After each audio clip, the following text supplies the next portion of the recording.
Hello students, I welcome all of you in this English class. Dear students, we were studying the poem Prayer written by Pirzada Gulzar Ahmed Mahjoor, which was taken from your English textbook Tulip series. Dear students, in our previous class, we discussed the first 10 lines of the poem Prayer in detail. Today, we will discuss the next lines of the poem Prayer. Before we begin, let's quickly revise what we studied in our previous class.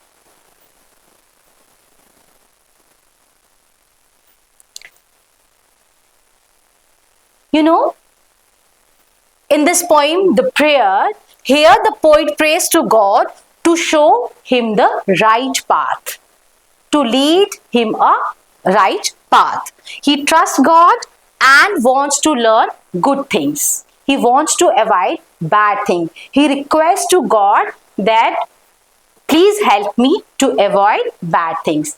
कि मुझे नेकी के रास्ते पर चलने के लिए प्रेरित करें, मैं बुराई को छोड़ दूं. ये कौन कहता है? The poet prays to God. Then he doesn't want to live in ignorance and he requests for the nectar of knowledge. So he asks God to give him knowledge. Nectar of knowledge, ज्ञान के अमृत से नवाजने के लिए वो खुदा से, वो अल्लाह से, वो ईश्वर से प्रे करता है. Then he asks God to listen to his prayers, कि आप मेरी सारी प्रेयर सुने, and remove all his pains and his problems. He requests to God to remove his pain and problems. Then he wants God to always with him. He requests to God, be with me. वो क्या कहते हैं? कि मेरे साथ रहें, so that he does not feel alone. ताकि वो अकेला feel नहीं कर सके. The poet also asks God to save him from sloth. Sloth means laziness, weakness and doubt. He requests to God to save him from laziness, weakness and doubt. Then he wants his heart to be full of energy, positivity and hope, so that he helps other people in the world. Then he doesn't want to waste his time on useless things. Instead, he wants to learn and share good knowledge with others. वो कहता है कि मुझे अच्छे से अपनी knowledge को update करना है और वो नॉलेज जो है वो दूसरों के साथ शेयर करनी है. He wants to sing those songs which can, जो कि दूसरों को, जो मरे हुए व्यक्ति हैं उनको भी जिंदा कर सके. He wants to sing those songs. The poet prays to God for guidance, knowledge, strength and the ability to spread love and goodness. He believes in God and he requests to God be always with him. So this is the main crux of the poem. अभी तक जो हमने पढ़ा. Let's go to the next slide and discuss next lines from the poem.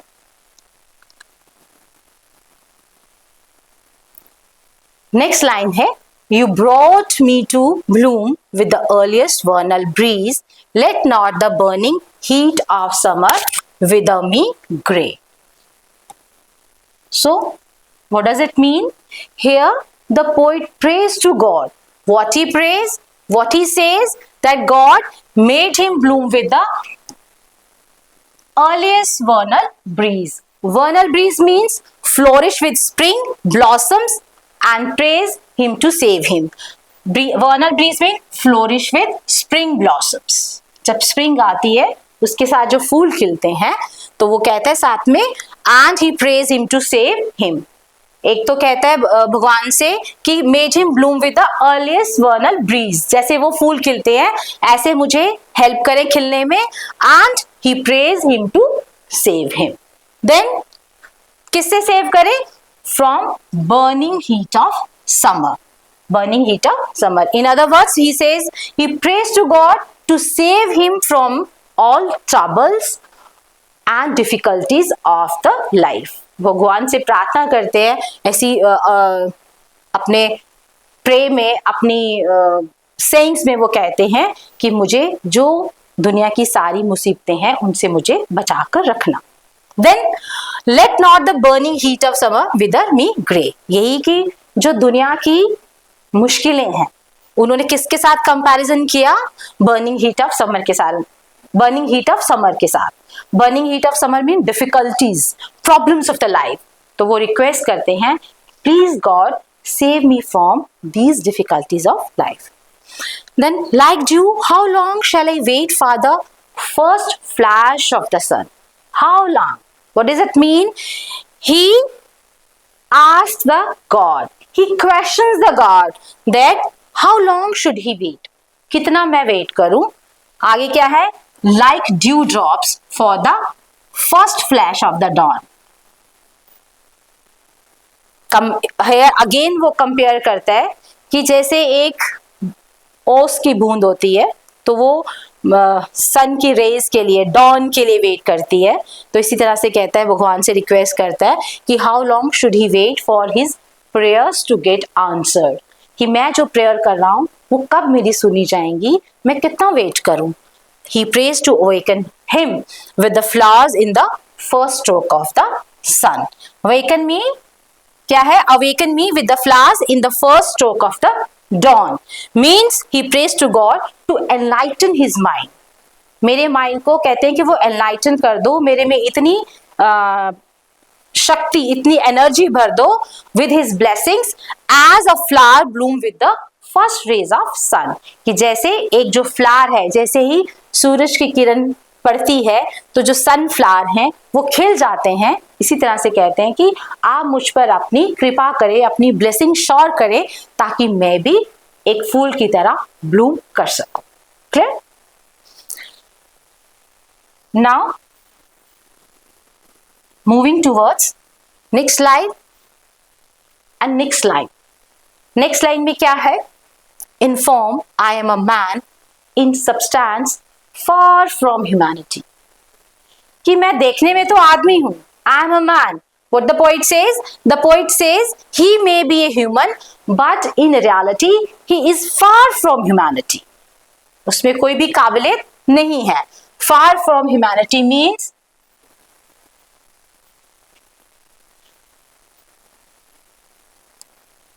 he does not possess good deeds. मेरे में कुछ भी अच्छी बात नहीं है. ये कौन कह रहा है? The poet asks to God. वो भगवान से कहता है कि मैं एक ह्यूमन बीइंग हूं, but I am for from humanity. मेरे में कुछ भी अच्छा नहीं है. Then he prays to God not to put him to harsh test. Subject me not to trials. Subject me not to trials. Shame not my human form. He requests to God, he prays to God not to put him in the harsh test. कि मेरा सख्त इम्तिहान ना लिया जाए. And also save him from humiliation, also save him from shame because of his deeds. कि मैं जो बुरे कर्म करता हूं, मैं जो बहुत सारी गलतियां करता हूं, उसके लिए मुझे माफ करना, उनसे मुझे सेव करना, उन चीजों से मुझे बचा लेना. ये पोइट जो है वो गॉड से प्रे कर रहे. Forsaken by man am I, so they call me Mahjur. What a beautiful line. What he said? He said, he is abandoned by all. Abandoned mean सब मुझे छोड़ चुके हैं. What he said? Forsaken by men. Forsaken mean हर एक ने मुझे छोड़ दिया है. Am I and so they call me Mahjur. इसलिए वो क्या कहता है कि मैं क्या हूँ? मजबूर हूँ. महजूर अपने नाम को बताता है. This is why he is known as Mahjur. And he doesn't care about humans. Next line वो क्या कहता है? People may desert me, thus, but you don't abandon me, Lord. वो भगवान से कहता है people may desert me means लोग मुझे छोड़ दें, लोग मेरे साथ राब्ता ना रखें, but oh Lord, you don't abandon me. आप मुझसे कभी भी अलग मत होना. So what he says? He prays to God not to abandon him because God is the only hope of the poet. कहता है ये दुनिया मुझे छोड़ दे, बट ए खुदा आप मुझे मत छोड़ना, क्योंकि आप ही मेरी होप हो, आप ही मेरे लिए एक आखिरी रास्ता हो। So it's a very beautiful poem. Here poet prays to God, वो उनसे विनती करते हैं, वो उनसे अपने आप को पूरा सरेंडर करते हैं भगवान के आगे और बोलते हैं कि मैं एक बहुत अनाड़ी किस्म का आदमी हूँ, बहुत छोटा आदमी हूँ और आप बहुत महान हैं। भगवान को, अल्लाह को, ईश्वर को वो बहुत बड़ा मानते हैं, वो आप बहुत बड़े हैं और वो उनसे रिक्वेस्ट करते हैं कि ऑलवेज बी विद मी, आप अपनी छत्र छाया, आप अपनी कंपनी हमेशा मेरे साथ, मुझे हमेशा अपने साथ रखिएगा। So this is the poem prayer. Now we will discuss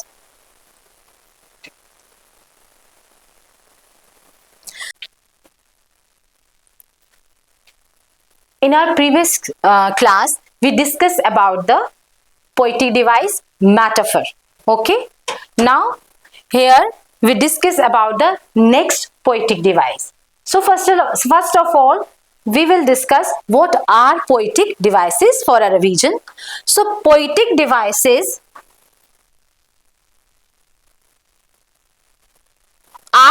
these are the special tools that poet used to make their poems more beautiful, interesting and meaningful. Okay, so what are poetic devices? Those devices which makes our poems more interesting, more beautiful, interesting and meaningful, and they help. Poetic devices किसमें help करती हैं? They help to express feelings clearly. Clear? They also create imagination and make our poem more powerful. जब तक poetic device ना use की हो तब तक poems जो हैं वो ज़्यादा beautiful नहीं लगती. So now we will discuss which poetic device comes under these paragraph.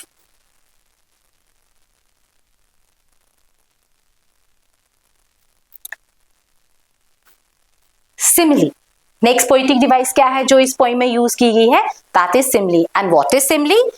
Simile compares two things using like and as.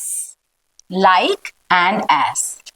जब हमने मेटाफर से बात की थी, पोइटिक डिवाइस की बात की थी, तब हमने कहा था वहां पे भी कंपैरिजन था but without like and S. वहां पर हमने लाइक और एस का यूज नहीं करना था. He is a line, metaphor था ये ना. ही इज अ लाइन कि वो शेर है. He is a line but he is not a line, he has the qualities of line. तो वो मेटाफर था. अब हम यहाँ पे सिमिली में भी कंपैरिजन है but here we use like और as. Example, she is as sweet as honey. She is as sweet as honey. वो मीठी है किसकी तरह? शहद की तरह. Comparison है but here we use as. Then he runs like the wind. He runs like the wind. तो comparison है लेकिन here we use like. The baby is as soft as cotton. Soft है जैसे कि cotton. So here we use as. In the same way, her face shines like the moon. Clear? तो आपने एक बात याद रखनी है, जिस लाइन के अंदर like और as यूज किया हो पोइम्स के अंदर, वो क्या होती हैं? Simile. And in this poem कौन कौन सी सिमिली यूज की गई हैं? First one is like dew, how long shall I wait for the first flash of the sun? Like dew. ठीक है? Here the poet use this simile, like dew. Dew की तरह. So ये simile क्यों है? Because the poet compare himself to a dew drops. वो कहता है कि ओस की बूंद की तरह, ड्यू ड्रॉप्स की तरह मैं कब तक डॉन के सनलाइट की वेट करूं. तो वो यहाँ पे ड्यू ड्रॉप के साथ अपने आप को कंपेयर करता है. Dew waits for the sunlight to shine on it. Dew drops है, जैसे ही सन की लाइट पड़ती है वो तो शाइन करना शुरू कर देते हैं. इसी तरह से पोइट क्या कहता है इसमें? Like dew, how long shall I wait for the first flash of the sun. तो यहाँ पे उसने सिमिली यूज की है. I think it's clear to you. Okay, now let's move to our next slide.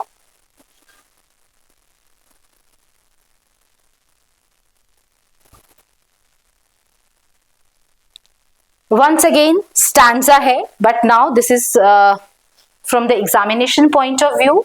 मैंने आपको previous class में पहले भी बताया था कि जो first paragraph आता है उसमें read the passage and answer the following questions.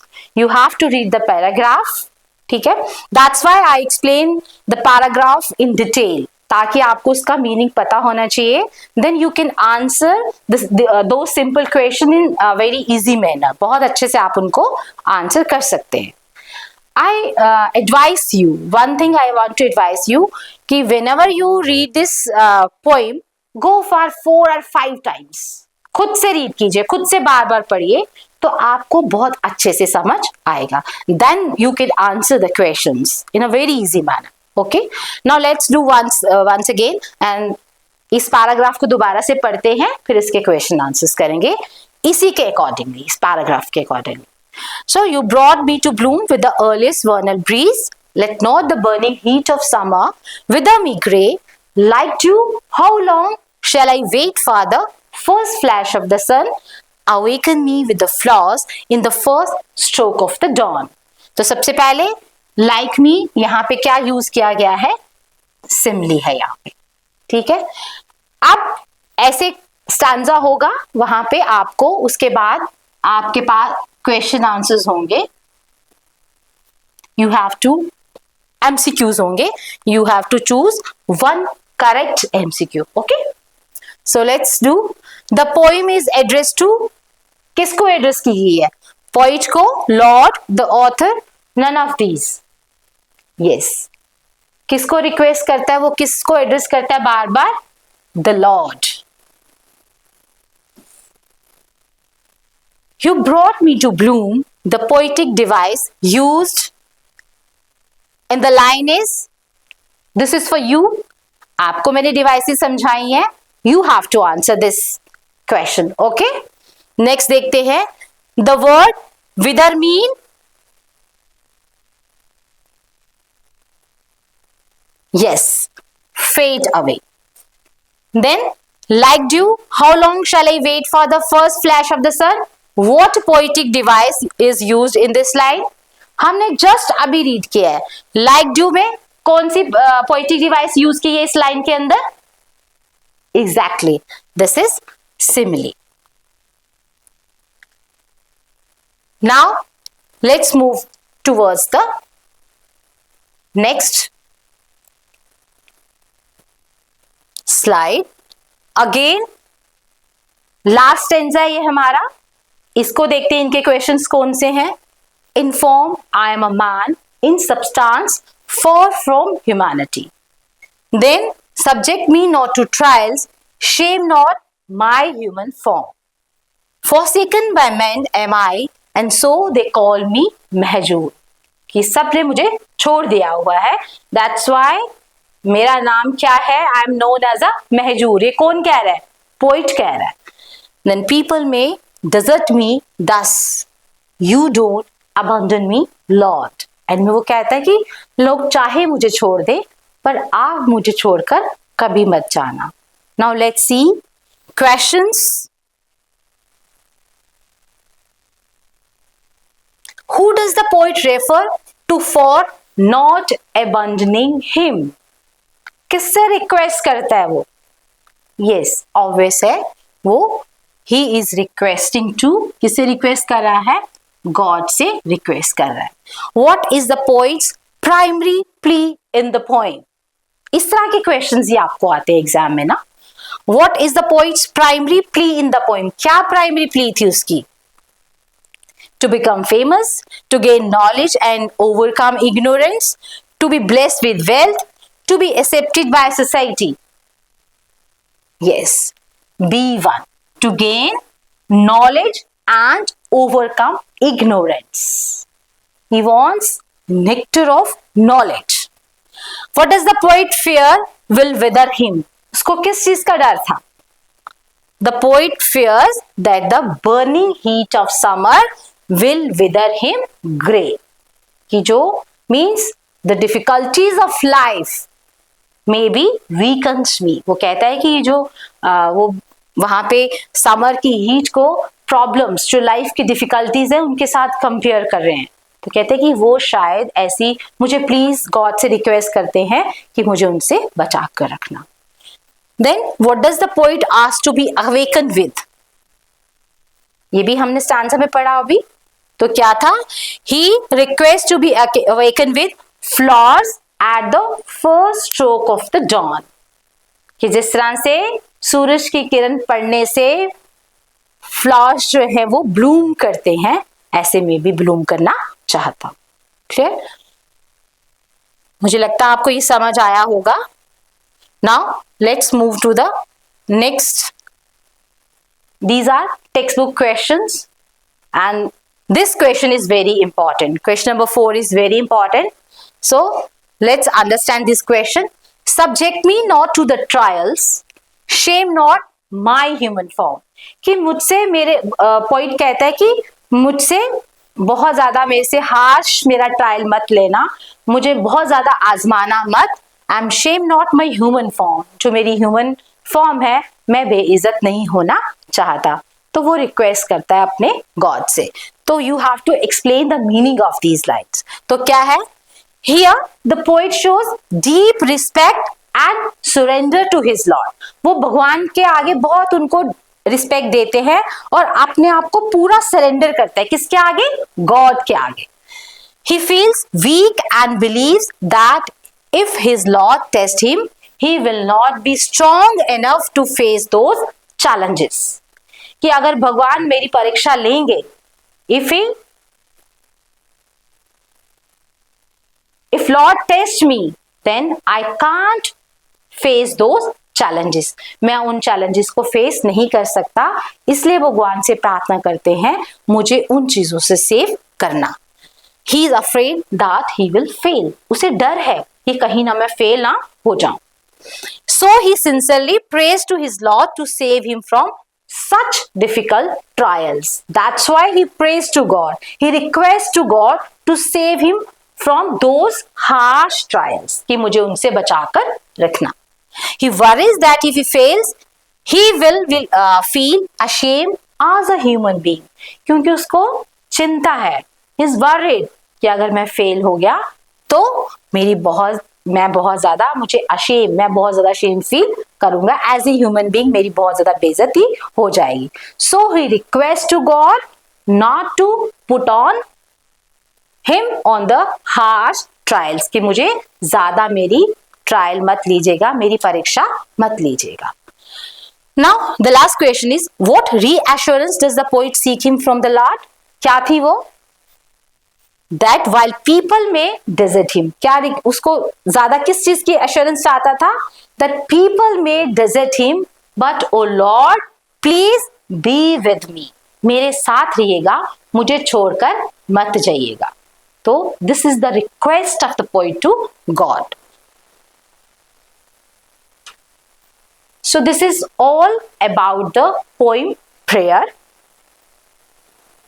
I hope you understood this poem, and once again I request you to read the poem 4 or 5 times, then revise it. You can easily understand the poem. In our next class, we will meet soon. Till then, keep learning, keep growing. Thank you.